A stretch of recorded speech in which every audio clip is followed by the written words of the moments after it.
Assalamualaikum warahmatullahi wabarakatuh. Bertemu lagi dengan Ustazah Umi pada pembelajaran Bahasa Indonesia. Pada pertemuan yang lalu kita sudah membahas tentang tokoh ya.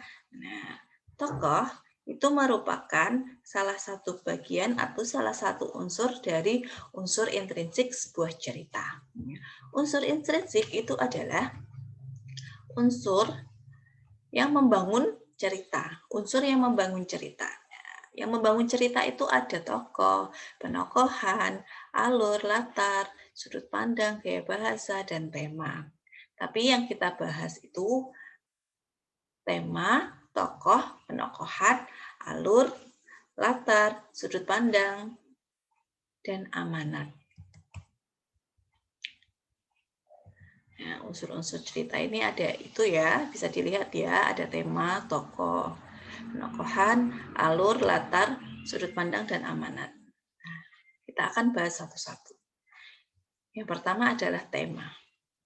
Tema adalah gagasan, ide, atau pikiran utama yang mendasari suatu cerita.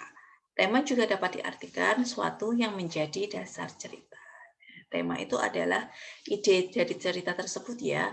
Misalnya ceritanya itu bertemakan tentang cita-cita, bertemakan tentang kehidupan masa kecil, bertemakan sebagainya.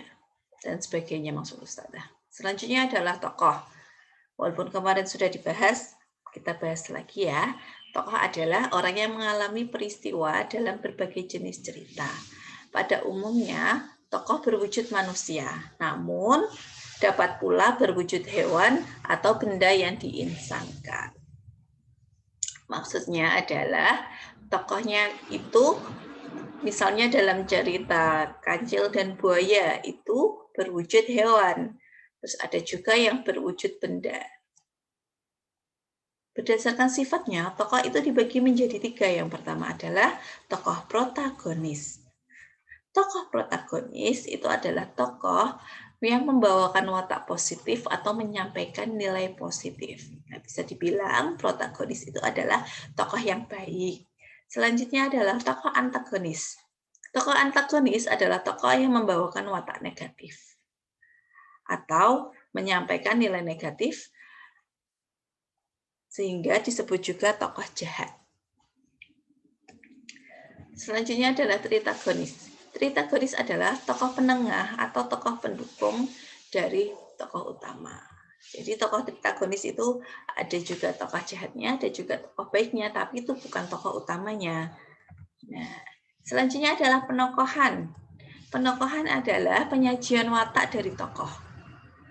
Ada 2 metode dalam penokohan. Yang pertama adalah metode analisis atau langsung. Dalam metode ini, pengarang memaparkan watak tokoh dan memberikan komentar tentang tokoh tersebut. Selanjutnya adalah metode dramatik atau tidak langsung. Watak tokoh dapat diketahui dengan menyimpulkan dari percakapan atau perilaku tokoh yang disajikan oleh pengarang. Jadi ada 2 metode ya. Yang pertama adalah metode analisis atau langsung.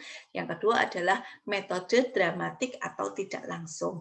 Maksudnya adalah metode analisis itu di dalam cerita tersebut pengarang sudah memaparkan watak tokoh.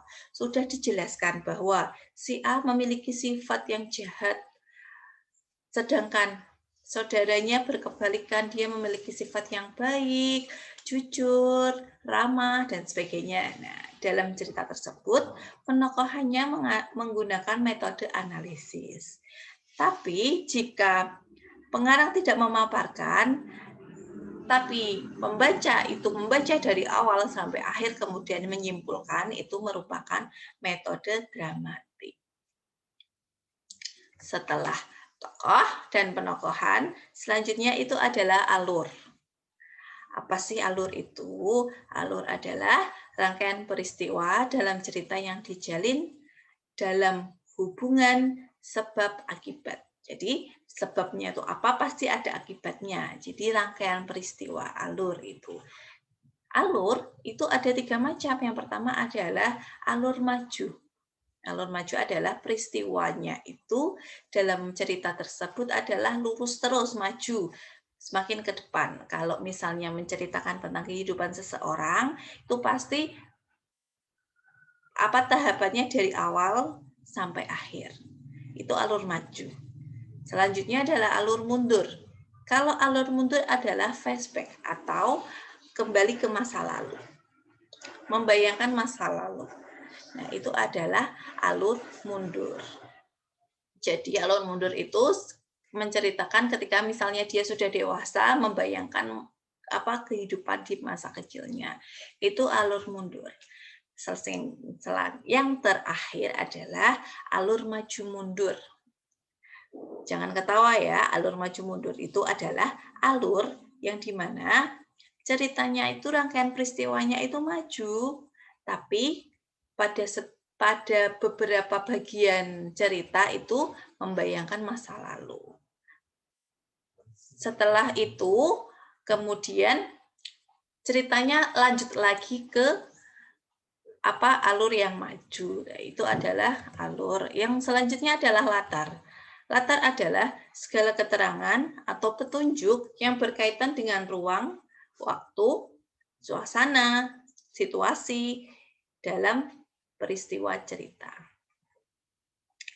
Nah, latar ini sebagai Ustazah berikan contoh ya. Yang pertama adalah latar waktu. Waktu itu contohnya adalah seperti pada zaman dahulu, terus pada waktu siang, malam, sore, dan sebagainya. Sedangkan latar tempat itu misalnya menceritakan tempat berupa pada kerajaan di hutan yang lebat,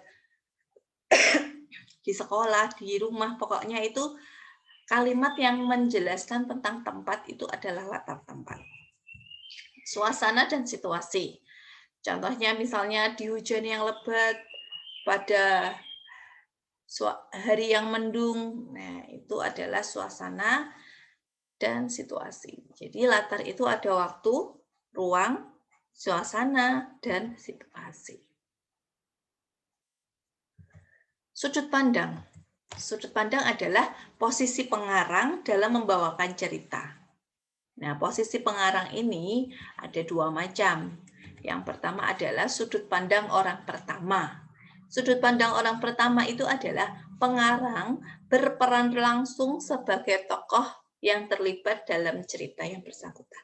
Jadi ceritanya itu menceritakan saya. Saya kemarin berjalan menyusuri trotoar dan sebagainya. Itu sudut pandang orang pertama. Jadi di dalam cerita tersebut pengarang menjadi tokoh utamanya. Itu sudut pandang orang pertama. Selanjutnya adalah sudut pandang orang ketiga.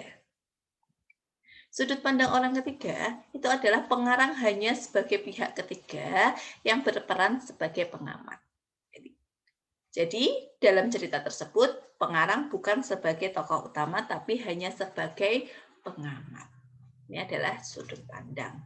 Dan yang terakhir adalah amanat.